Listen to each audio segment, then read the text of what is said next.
নমস্কাৰ, মোৰ নাম শ্ৰী সজয় দাস, গাঁও ধৰমজিলি। আজি 2 বছৰৰ ওপৰ হৈ গ'ল এই চৰকাৰী ঘৰ দিয়া। বৰ্তমান কোনো একো ব্যৱস্থা নাই। ঠিকাদাৰ হ'ল মদন বড়ো, নিৰঞ্জন বড়ো। তেওঁলোকে একো কৰা নাই। আজি দিম কালি দিম কৰি পেলাই মোৰ পৰা পাছবুকটো লৈ গ'ল। মোৰ মালিকৰ বেমাৰ আছিল, কেঞ্চাৰ বেমাৰ। তাতে মই ব্যস্ত হৈ থাকোঁতে তেওঁলোকে মোৰ পৰা লৈ যায়, পাছবুকটো লৈ যায়, গোটেই পইচাগিলা ওলাই লৈ গৈছে।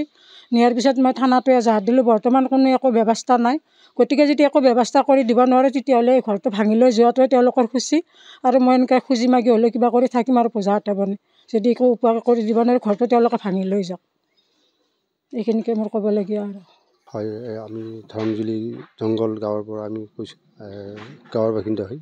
এই সাজিপেলা দাসৰ এই ঘৰটো এনেকৈ আজি 2 বছৰ অতিবাহী হৈ গ'ল। বনাই দিম বুলি কৈ ঠিকাদাৰ আমাৰ সাজিপেলাই কৈছে যে নিৰঞ্জন বড়ো আৰু মদন বড়ো তেওঁলোকে এই যদি ঠিকা ল'বই নোৱাৰে বা তেওঁলোকে বনাই দিবই নোৱাৰে, ঘৰটো ল'বই নালাগিছিল। বেলেগ ঠিকাদাৰ আছিল নহয়, বেলেগ ঠিকাদাৰ বনাই দিলে হয়।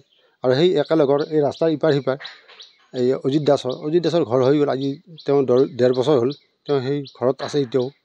তেওঁৰ ঘৰটো কিয় নহ'ল? তেওঁ কি কোনো নোহোৱাৰ কাৰণে কি চান্স পালে নেকি? তেওঁৰ কোনো কণ্টা নাই তাৰমানে একো।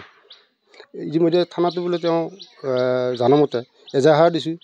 এই থানা পুলিচে তেওঁলোকে কি গুৰুত্ব নাই নেকি এই বিষয়ে? তেওঁৰ কথাটো একো ওজন নাই। এতিয়া আমি আজি এই NTV নেকি নিউজৰ জৰিয়তে আমি ৰাইজৰ হৈ আহ্বান জনাইছোঁ, তেওঁ অতি সোনকালে এই ঘৰটো যেন বনাই দিয়ে। তেওঁ বহুত অকলশৰীয়া, আচলতে কোনো নাই। এই এটা কিবা টিঙৰ চালি ঘৰত আছে, তেওঁ তথাপি পানী পৰে বুলি কৈছে, কিবাকৈ আছে। আমি ৰাইজৰ ফালৰ পৰা তেওঁলোকক আহ্বান জনাইছোঁ 2জন ঠিকাদাৰকে অতি সোনকালে বনাই দিব বুলি।